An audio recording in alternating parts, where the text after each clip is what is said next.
Run that back. This is the House of Boom podcast. I'm your host, Eric Boom Salvery. We got IFBB Pro, Creddy in the building, Steve Rogers, the captain. He's back again. You know, you're my first reoccurring guest, so you know it's an honor, to be here twice. Shout out to Calvin. I don't know where he at, but you know. We was on the phone a little earlier. All right, well, you know, wherever you at, Calvin, we still got love for you too. See you. This is just gonna be like an open-ended episode. You know what I mean? We're gonna talk about whatever we're gonna talk about, and just have fun with it. Let's let it run. All right, so let's talk about the universe. Brought you here today, clearly, because we were supposed to do this a couple weeks ago. It ain't work out, but the reason, it was a good reason, and it was an interesting thing. I thought about two things: focus and setting your intention, right?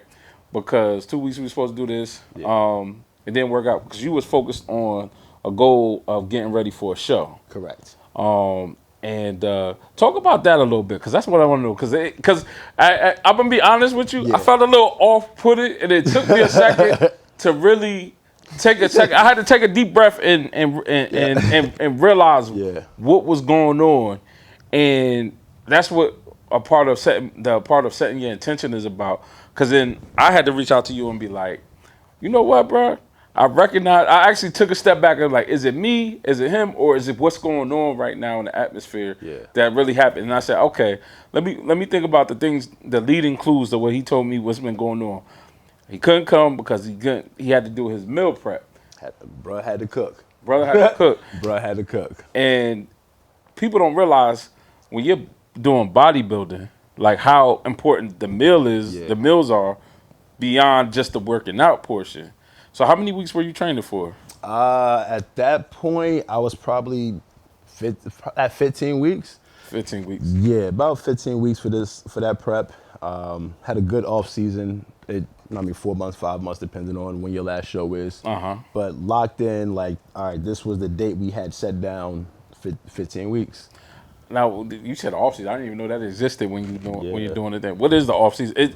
Because I remember I was watching I Am Athlete the Pivot. I'm sorry, the Pivot podcast, and he was interviewing a boxer, and he was talking about how not taking your off season too lightly, it can affect your training camp season for when you're getting ready for a fight. So is it that same kind of methodology when you're getting ready for a show? Most certainly, because your off season, that's the time when you're not competing. You know, you don't have a show that's coming up in 15 weeks or 10 weeks, 8 weeks, whatever it is.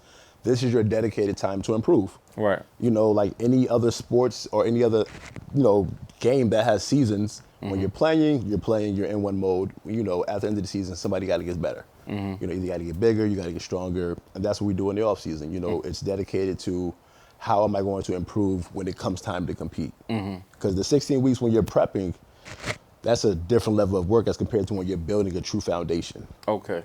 So, like in fitness terms, like in the fitness world and stuff like that, there's like, oh, it's bulk season, it's cutting season and stuff. Does that affect, does it kind of have that methodology when you're getting ready for? Off season will be considered a bulk. It's a long bulk. Okay. But there's smart bulks, where you're calculated and you measured and you know what you have going on. And then there's just dirty bulks where it's like, I'm going to eat whatever, get as big as I can, and then try and turn this into muscle. Okay. Peep the turn this to muscle. Okay. I did like chest this morning, so That's the blooper. Like, yo, my muscles is messing up the bite. He said, I did chest this morning, my man. Yeah, started catching the pump. So, have you done both? Like, where you just like, I'm gonna just eat whatever I want. Yeah. And which one has brought you better results? The calculated. Yeah, because you do the dirty until you learn better. Okay. It's hard to go into a season and have to lose 20, 30 pounds of fat or muscle as compared to, if you stay ready, you ain't got to get ready. So the off season, you have a goal of, a weight you want to get to, or just I need to bring up my shoulders. So now you're going to focus more on your shoulders during your workouts. Okay. Making sure your food is still good. It's not as measured and everything has to be as clean. 80, 20, clean, dirty. you can take that risk because it's not directly in season, but you're still on a path.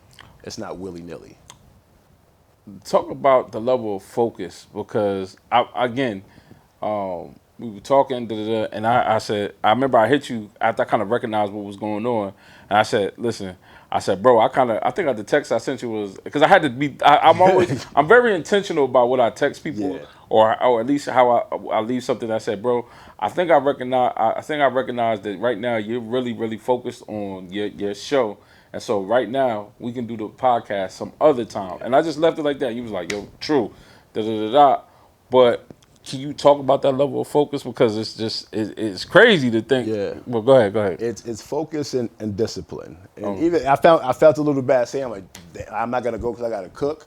But it's, what I'm cooking in that hour or so is going to set me up for the next 2 to 3 days. So I'm gonna spend the hour cooking, prepping food, but the time it saves me on the day after and the day after that, I'll be well prepared. What did you make in particular? Because I'm sure that people just like, if I could just have some of that eating discipline, even if I'm not getting ready for a show, that probably could help me out and getting better shape and all that good stuff. As you all know, chicken and rice, chicken breasts, season them a different way. Keep my salt kind of low. I use a pink salt normally. Fresh herbs at times, and at times I have to use certain seasons because of autoimmune disease. Yeah. Well, just in case anybody doesn't know what he was talking about, you could just break it down, because you had it's eczema, extreme eczema, psoriasis. Okay. Yeah, so certain flare-ups, so certain foods cause flare-ups and react with your body differently. Okay. So I had to keep it on a elimination diet where I remove certain foods and spices to see what keeps my skin clear, what keeps me flaring up. And then you're like, all right, stay away from this, keep this, stay away from that, and then you keep that moving forward. So eating, basically, like, it's almost like that book, Eating Right for Your Blood Type, but you just kind of did it in the backwards way, where you just experiment. Okay, I'm gonna try this. How often would you see a reaction? Sometimes. I was lucky because I do eat clean. It kept me from having like some of the bad outbreaks that people get, because I don't eat a lot of processed food. Everything I cook it myself. It's a rice, it's a sweet potato, it's a steak or a chicken, and my vegetables. Do you ever? Because I know sometimes when we go to the store, are you like particular, like when you do like the protein selection? Yeah. Like, are you like, okay, I can eat this, but it got to be grass fed or natural or anything like that, and you just spend the extra buck here or there, or is it like I could just afford to cut here or there? Because I know that becomes a big thing. It does. I normally get like BJ's or Costco's, their brand by the pound, because I'm eating damn near 10 pounds a week. Wow.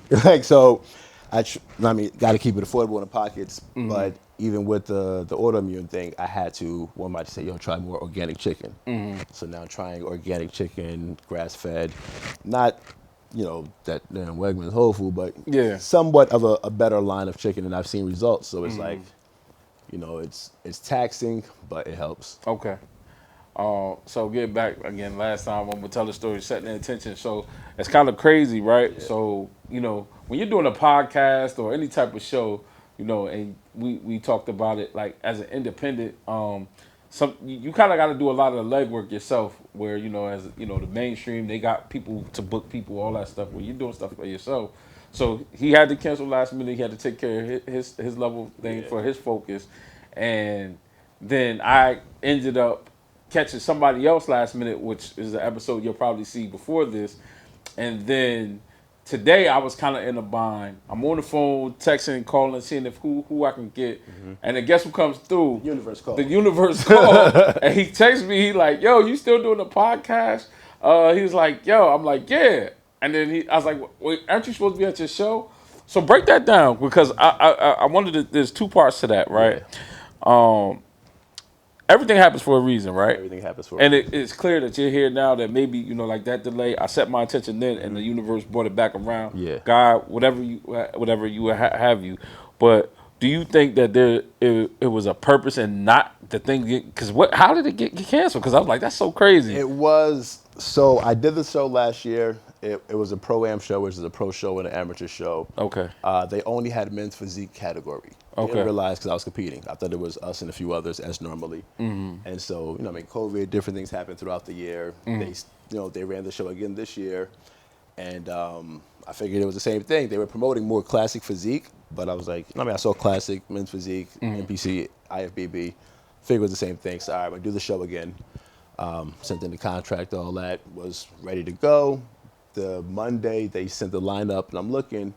I see some of the names. I see my name, and I'm like, okay, I don't recognize too many of these people. And I saw classic. I said, oh, that's not my category. I called my coach, like, dude, like, they had me in the wrong category. There's no men's physique at the show. He's like, are you serious? Like, as I'm on the phone with him, I'm messaging the show promoter, like, men's physique, do we have it this year for pro? He said, no, not at all. We didn't really promote it, such and such. And I'm like, all right. Rescinded my contract, but I already had 2 shows planned after that, so I was just like, all right, you know what? It gives me more time to be lights out for the shows that I'm really gunning for. So can you so maybe for somebody who doesn't know how the difference between, just some of the, you don't have to go too deep, but the differences between each section of bodybuilding and everything like that. The different categories. So it's bodybuilding, it's classic, there's men's physique, there's women's physique, there's women's figure, there's women's wellness. I might be missing a few. And pretty much they're all judged off, the overall look, but they judge you on what they can see. So, my category, men's physique, we wear board shorts, so they judge us knees down, shoulders up, symmetry, fullness, conditioning, and such. Okay. Classic physique, they have trunks, they judge, full leg, upper body. They have more of a detailed routine and standard poses that they all should hit in their routines. Bodybuilding, same way. They got the little thong tight, but it's just open bodybuilding mass monsters. Okay. And then same goes for the women's. So you're like in the middle ground, basically. You're not so much the mass. Yeah, we're the athletic aesthetic look. We're the attainable. It started off as more like a beach body kind of look. Like, he works out, but he's not over, Yeah. And the sport grew. We got more popular and more competitive. And, people got bigger and fuller, and people like to train. How much do you weigh right now? I'm just curious. Right now, at this moment, probably 218. Okay. Because you look like you're 240. Easy. 218. I was coming down for the peak, so I was trying to shoot for a certain weight on stage. But nah, what I mean, like, you look like you're 240, it's like people realize, like you see people, you be like, when they bodybuilding, when they physique build, like the muscle weighs more than fat. Yeah. He like, you'll see somebody, he be like, how much you weigh? And he be like, 200. I be like, you don't weigh no 200 pounds, bro. Nah, like, you 218. Like, put the rest of your attachments back on, bro. Yeah, You weigh more like, than that. yeah. So, I mean, that's just a testament to muscle weighing more than fat. Now, a few weeks ago, you were doing a live. I called it, what do they call it, hookah and Brussels sprouts. But he was making some Brussels sprouts. He was doing some of his meal prep. Yeah. And it was around the time, I'm not gonna go too far into the slap and all that other stuff, BS. But we started talking about the male image and stuff like that. And then, a big conversation that just happened the last couple of weeks since then is like masculinity and toxic masculinity. Yeah. So because you're in that space of bodybuilding and physique and all that other stuff, is it a fine line between masculinity, toxic masculinity, and what you see yourself as? Because I think I was saying to you on the live, like, I've been consistent on certain things, and then like I remember I was in the mirror one day and I was like, just playing around, like, oh, them traps looking real good today, and then you do a little pose or whatever, and then I'm like, I look at myself like, but that's actually, but I feel like I'm almost like self-deprecating myself, like, nah. Do that pose because you're okay, you're doing it, but it's like that masculinity, toxic masculinity line. Am I feeding my ego? Am I think? Talk about that a little bit. It's tough because it's more of what's portrayed about like the sport and the look is all like there are some people who do it strictly for vanity purposes. Okay. Majority of them, they do it. I do it because I like the challenge. Okay. I want to challenge myself for a certain weight or a certain activity, and then the results ends up being the body. Okay. Do you move up and down like across the board? Like, okay, maybe I'm doing something. I want to see how I look at 220 versus I might like want to do 205 or something like that. Is it like that? As you do different preps, you kind of have different looks over each year. Like one year you're one weight, another year you're another weight, and trying to find the right balance of filling out your frame as well. But yeah, it could be shit. Damn, yeah. Toxic. People say it's toxic. You're vain, but if you're putting in the work and you're chasing a goal, 15. What'd you say? 15 weeks? 15 You said 3 weeks. Yeah, you should feel good about the work you're putting in. You want to see some other reward. And it's also more of a dopamine hit that you get when you see the benefits of the work you're putting in. We always want to kind of shy away from feeling good about ourselves. Why? Like, I'm doing more than I was the other day, or I'm progressing and getting better and learning. I should feel good about this. Nah, I feel you because it's even from a weightlifting perspective, like I remember, shout out to Donnie, I went there and he really just showed me a deadlifting technique because mine was always sloppy. I always get shit for how my techniques are sometimes. And he's like, yo, now you gotta stop the rip and grip and stuff. He's like, yo, this is what you do, boom, boom, boom, and he thing. And like 5 plates was a struggle for me. And it's like I would get it off the ground, but I couldn't get it up. Yeah. And it's like, I do understand that feeling in the sense of what you mean, where you just like, nah, I finally got this up. Like, you know how long it took me to get to this place where I could get that off the ground comfortably, where I'm not struggling, where I'm like, all right, boom, boom, boom. Where I get it up, I'm holding it for about 3-4 seconds, not just slamming it back down or holding it up, and then my lower back is not hurting. I was like, that it feels a type of way. So I kind of get where you're going with that wave. But I mean, speaking to the negative of the toxicity of it, because how do you avoid those things for you personally? I mean, it's shit. How do I avoid it? It's tough because like as you build a physique and a look, like it's gonna garnish attention. It's going to make you. People are gonna say, "Oh, you look good," and shit, I do. Yeah, you're right, I do, and it feels good. But you also got to never get too high, never get too low. I try to keep a balance on my stoic, my readings that I keep around me. What are you reading right now? Because I always the one thing I appreciate about you is like whether it's in a post or I catch you at work or something like that, you always read a couple of good books. Yeah, right now prep when I'm deep into it, I always go to The Art of Impossible. Okay, it's a good book. It pretty much speaks on impossible having a process.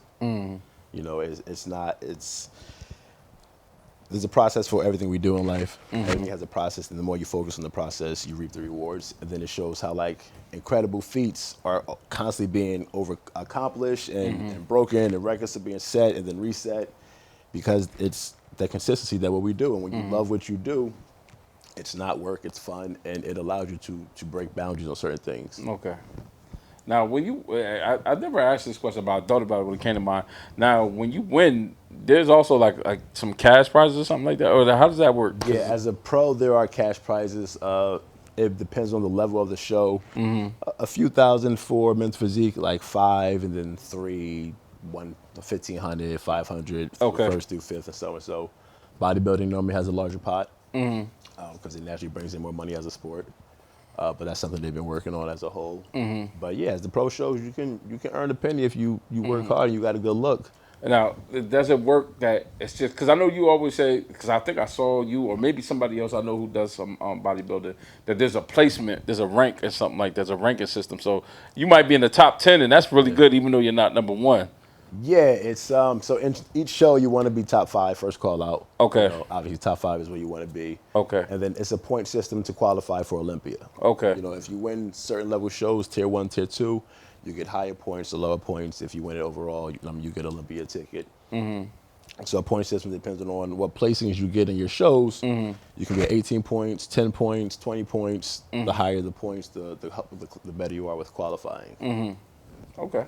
Yeah. That's what's up. We're gonna switch gears a little bit. So how long have you been bodybuilding, training, and all that other stuff? Since 2014. 2014. First year. So roughly what's that? Almost. We getting close to the 10-year mark. And then I think that's I remember around that time you had the Washington Aesthetic clothing, stuff like that. Yeah. But now we are on to Beyond the Aesthetic. Beyond the It's Aesthetic. a merger between Beyond All Measures with my best friend Jesse. What's up, Jay Bambo? And Washington Aesthetic. Okay. Similar-minded brands and messages and movements. So it was like, yo, we can build it together and make something really dope. Okay. So talk to me about some of the pieces that we have here today. This is signature Creddy right here, as you guys may have heard me say once or twice every damn day. Won't be outworked. That's my moniker, because that's how I feel. Like, you know, you got to put in the work to get what you want. Do the meals. I mean, eat the meals, do the work. Okay. I keep that mentality about me that if I keep working hard, what can I have? Okay. And what about this one right here? That's the front of the shirt. So it has our logos, the Beyond All Measures, and then Beyond the Aesthetic, the BA, old English letters. And I guess if you could just turn around. Can he stand up, turn around? Would it messed up the aesthetic? Yeah, it's an oversized shirt. I mean, nice, lightweight. This is a 2X. Now, how much humility does that take when you're building a brand and you see somebody else building a brand, and they are like, you know what, we actually could work better. You know, two heads is better than one. Yeah. Talk about that process a little bit. Just being in our area, it's a lot of competition. We grew up in Jersey, just between sports and everything. Everybody's kind of dope or fly or got some movement or hustle going on. Right. So, you know, it feels like we're stealing from each other, but at times we can work smarter together. I mean, build a community and then strengthen our network. So, you know, you may have a certain skill set that you're good at. I may have a certain skill set that I'm good at, and it may be the skill set each other is missing. Two peas in a pod. So, and that's how it came about. Like, we were both pushing, doing dope things. He had some of my merch. I had some of his merch. And it's like, yo, like, we can really rock this together. Like, I see how you're going about certain things. I want to help you on this end. I mean, I have a business background. That's what I went to school for. Him as well. So we just was like, you know what? Let's put it together. We're both kind of like-minded about how we prep and what we have moving. Word. And they can really make the brand grow. That's what it is. Yeah. All right. Beyond the Aesthetic. Beyond the Aesthetic. All right. So make sure y'all check that out. We're going to switch gears one more time. And we're going to take it to, you know, the pastime, the thing we love the most, the football. So, you know, the one thing that, you know, brings us together is that we are both Cowboys fans. But I'm not going to act as a Cowboys fan. I'm going to talk to you about the offseason. Yeah. What do you think about this offseason? Because I just like, oof, it's been rough. And then we'll talk a little bit about the draft. Very rough. I mean, keep it 100. I've been dialed in prep, so I haven't seen too much of the offseason, but I know we're not making too many moves. Okay. That's what I haven't seen us making too many moves. Amari, he out? Yeah, he gone. That happened. I wasn't too happy about that. So it's where we at, man? What you know? You've been a little bit more abreast. I mean, of course, I pay attention every day, and it's like there's a funny meme. It'd be like breaking news: the Cowboys signed, and it's just a picture of nothing. Yeah. And it's like we haven't signed anybody. I think we had like Dante Fowler from the Atlanta Falcons and then he was originally from the Jaguars. He, you know, I mean, we do have Micah, and I guess with Micah you can play around with some things. However, I don't know what we're really doing right now because it's like, okay, you took. I mean, all right, I kind of agree with the Amari thing, but it's like I feel like maybe we needed him one more year, but then again it's like he was owed like $20 million. Yeah. So it's kind of like, all right, what we gonna do? And so it's gonna be interesting to see if CD could really take over and be that number one guy, especially because he's in Club 88. So you know, Gallup, is he gonna be able to come back? Because I actually appreciate Gallup. I watched him. He's clutch. He's from I remember he's from Colorado State. And so I remember I visited up there, loved that area. So it was always a school that I kind of pay attention to. He got hops. If he don't lose his hops, I think we are right. He should. But it's like, okay, you know, with Zeke kind of wearing down, he was like the second coming, but a better, faster Marion Barber. And now it just seemed like his workload a bit. Yeah. I feel like he needs the touches to really be getting going. Yeah, I mean, I think maybe last offseason he dropped too much weight, and maybe that's it. He gotta find that balance because it seemed like he was a little bit too light. Yeah. And then as the season wore, well, it was kind of different because he does have a chef. I think the guy's name is Chef Hippie. I'm hoping to get in touch with him and have him on one day and talk about him because he cooked for like a lot of Dak. I think he had Amari, a couple other guys on the team. See what that's about. But I felt like he got too skinny. Like he took it serious. Yeah. And then he got really light, but then he was like too light. And I feel like his legs weren't underneath him during the season. Then he got hurt. So I get all that. But just judging off of last season, even though you haven't been paying too much because you've been focused, what would you like to see the Cowboys do in the draft? Get some solid. I think we need a solid safety, man. I know we re-signed somebody, but I feel like we need a solid ball hawking safety. Okay. Because with the one lockdown on that side, they're not going to test Diggs too much. Another ball, somebody that slaps a few heads around. Mm-hmm. But it's even tough with the new rules and everything. But definitely a ball hawk back there, man. Yeah, it's definitely a position where it's like, if there's, I don't know, somebody who's just half as good as Ed Reed in the draft, please draft him. Because it's like, it seems like if we could just get that, because Stephon Diggs is going to bite sometimes. Mm-hmm. However, if you have somebody on top where it's like he could make up for the difference, now you're really done. It's really scary because like he going to take the risk, but he got somebody sitting, he got an angel sitting up top. Yeah, and then I do think we need another corner as well because I just look at it and I'm like, what's my man? Anthony Brown, he was getting beat a little bit too much for my taste. And he's a good corner. So maybe this offseason he worked on whatever. Because that's a good thing that when you're a young player, you're allowed to make mistakes. Yes. They did draft some guys. I think what's my man, Joseph. I think he actually should move over to safety, if anything, because sometimes that's what happens. That's like what happened with Malcolm Jenkins. He was a corner, and then he moved to safety, and then he became a Pro Bowler. Mm-hmm. And we gotta fix that offensive line. Yeah, I was just about to say, like, that's definitely a need. Yeah, they're getting kind of old. If we could maybe a plug and play offensive lineman, get somebody else to hold up that middle a little bit more. We did better this year, defensively, but just get one more person to plug up that middle, and then and Dak got to be more consistent, man, because he give me a headache sometimes, and I love him.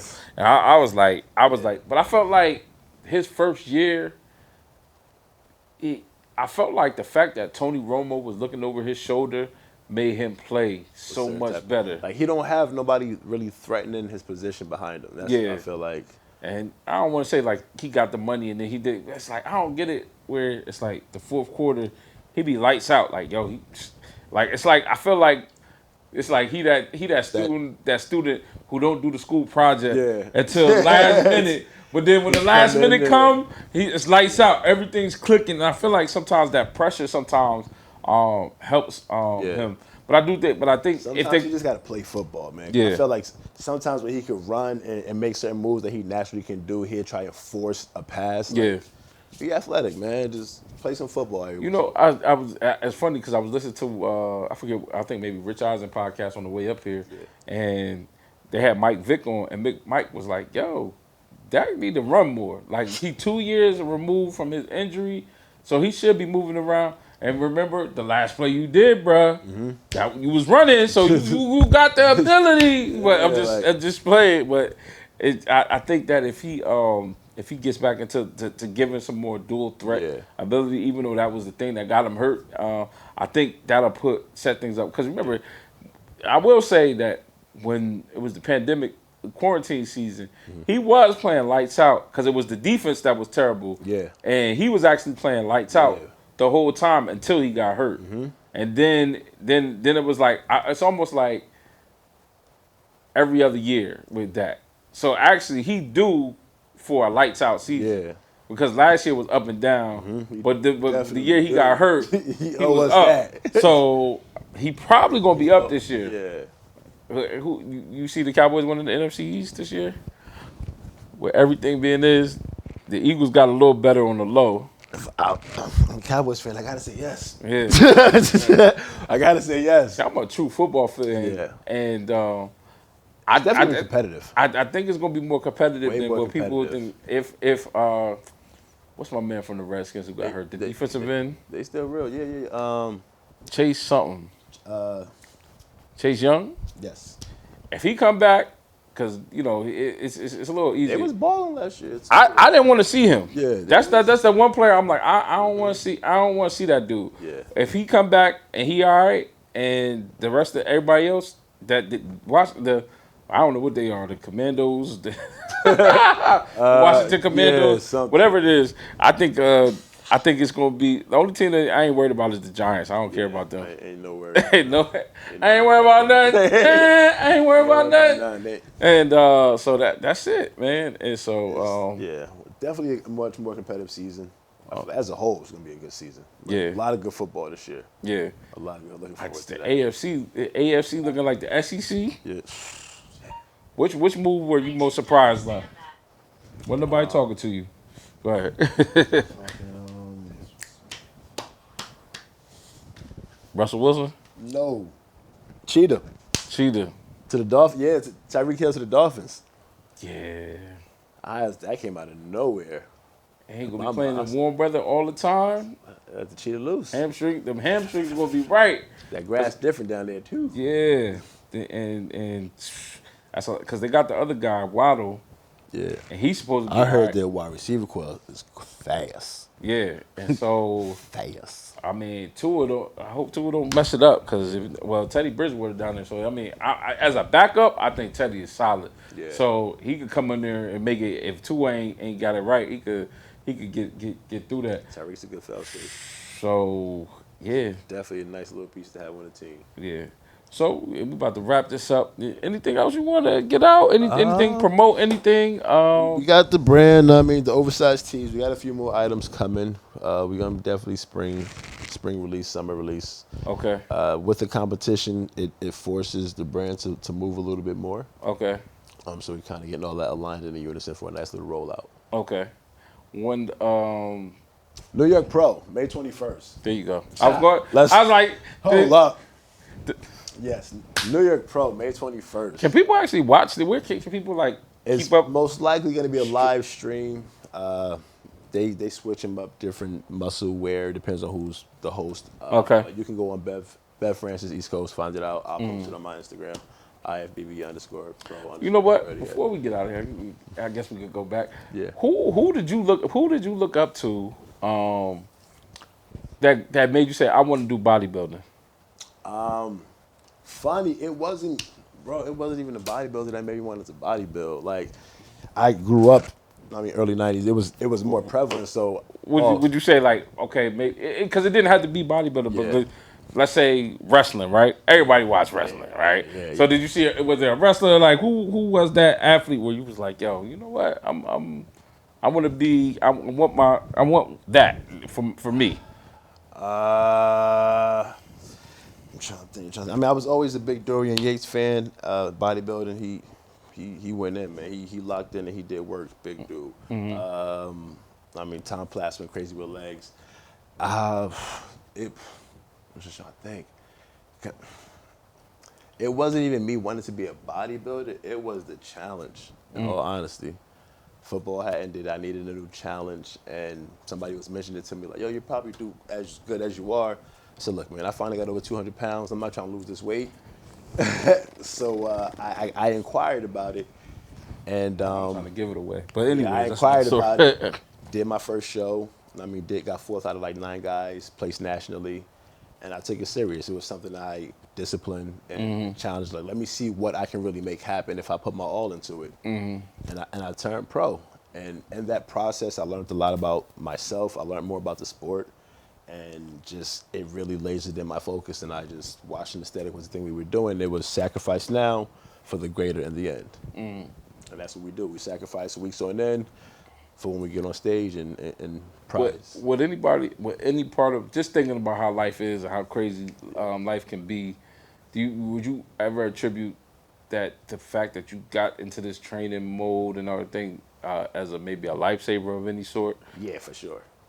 Yeah, me and my coach talk about that all the time.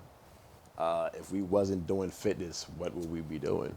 We used to drink heavy, just just the young people stuff that Yeah. we were doing. It just fitness takes you away from a lot of that. You can't be out drinking, you can't be out partying every weekend if you really want to see gains and improvement in your physique. You know, you can't cheat on your diet if you want to see gains and improvement. So when you got to be dedicated and strict, you eliminate a lot of the noise. Just a random other thought. Are there cheat days allowed in eating when you're getting ready for a competition? Yes, cheat days are allowed Okay. by your coach when prescribed. Okay. Or should I say, because my dude, Old Buffers, he be getting on me sometimes. He be like, yeah, you can have a cheat day, but you can have a cheat meal, not a cheat day. And I be Yeah. like, all right, bro. Yeah, a cheat meal, not a cheat day, better. Because people think when you cheat, like, well, when you cheat, you go willy-nilly and eat whatever. That's bad, because your body then has to adjust to it. But because you can easily eat twice your calorie intake for the week and day and not even realize it.